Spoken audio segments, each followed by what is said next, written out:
Magandang umaga po. Bong Danong po, principal ng Caloocan High School.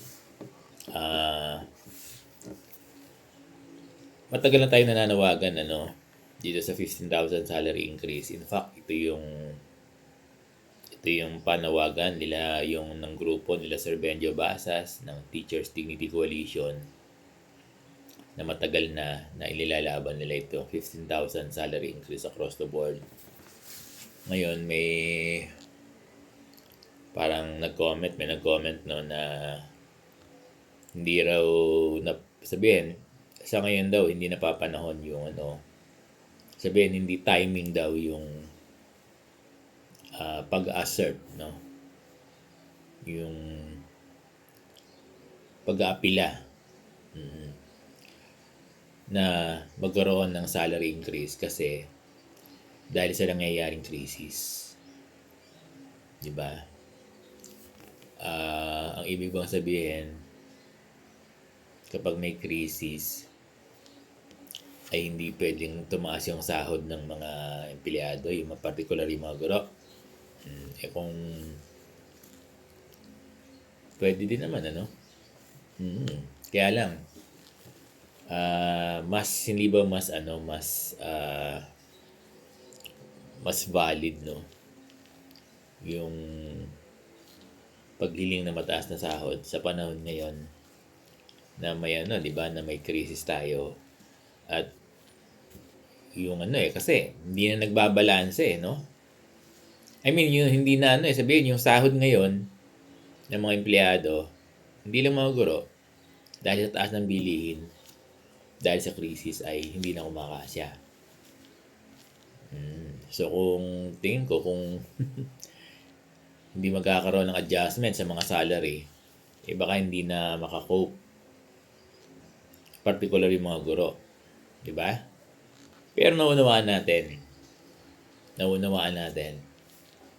na apektado talaga yung ekonomiya. So kapag apektado yung ekonomiya, apektado yung budget ng bansa, Oo. Hindi naman ako economist Pero ganun ang logic niya, Kaya lang, matagal naman matagal ng inilalaban, matagal ng kahilingan, di ba, ng mga guro, yung 15,000 salary increase across the board. At hindi naman natin sinasabi na sa panahon ng gera, maibigay ito. Kaya lang, patuloy lang yung panawagan natin para at least alam din ng gobyerno, na hindi tayo bumibitiw doon sa 15,000 salary increase across the board.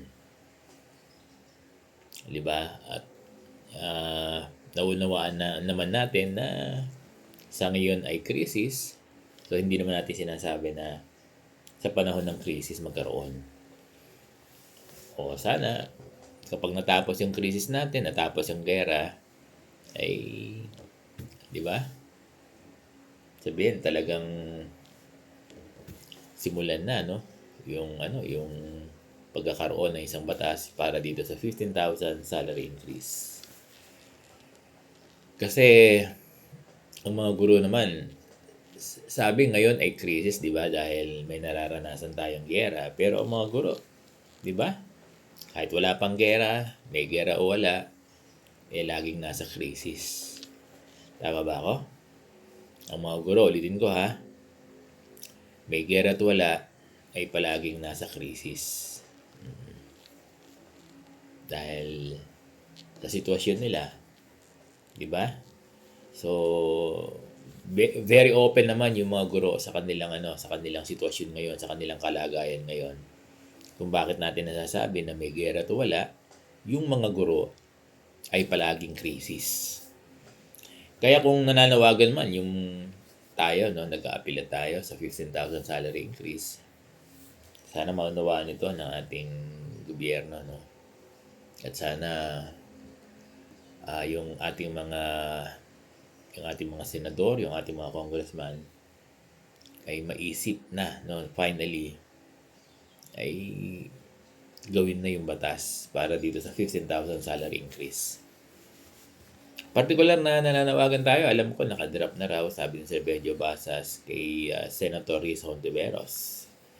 Ano po, sana pag natapos itong gera, ay ano po, no, masimulan na sa plenaryo, po, di po ba, yung pag-deliberate, pag-usapan na sa mga hearing, itong 15,000 salary increase ng mga guro para finally po ay makagawa na ng batas para dito sa 15,000 salary increase ng mga guro. So, kung hindi man po maisasagawa ngayong panahon ng krisis na may gera, nauunawaan naman po natin yan. Nauunawaan natin. Kaya lang po sana nauunawaan din ang ating mga mambabatas yung kalagayan ng mga guro na may gera o wala, paulit-ulit po ako, talaga namang krisis yung tinatahak na landas, no? Tama ba yung term, Sir Bo? Oo, yung kalagayan, yung araw-araw na kalagayan ng mga guro, talagang krisis po talaga. Kaya talagang matutulungan, hindi lang yung mga empleyado, no? Hindi lang yung mga guro. Di ba? Pati yung mga non-teaching personnel natin, di ba? Yung mga bababa ang salary grade sa DepEd, hindi lang yung mga teachers ay matutulungan itong salary increase na 15,000 across the board. So, ang kahilingan po natin sa ating mga senador, mambabatas, congressman, particular kay Senator Riz Hontiveros, na sa pagkakaunawa ko po ay meron na kayong nabalangkas, no? Sana po ay ma-priority niyo na sa inyong legislative agenda. Sana po ay ma-prioritize nyo itong batas. Kasi kailangan batas eh. Oo, hindi to pa pwedeng executive order o presidential decree. Wala na, executive order, no? Na administrative order. Hindi eh. Kailangan nito kapag 15,000 salary increase, talagang mangangailangan nito ng isang batas. Kasi pag batas talaga, di ba, popondohan dito. Yan ang pagkakaunawa ni Sir Bong. Kapag nagkaroon ng batas ng salary increase, popondohan ito from the GAA. Ganun yan. Para maging realidad. So, maasa po tayo sa ating mga senador na sana po ay magkaroon na ng batas para dito sa 15,000 salary increase ng ating mga guro at ng mga non-teaching personnel sa DepEd. Salamat po.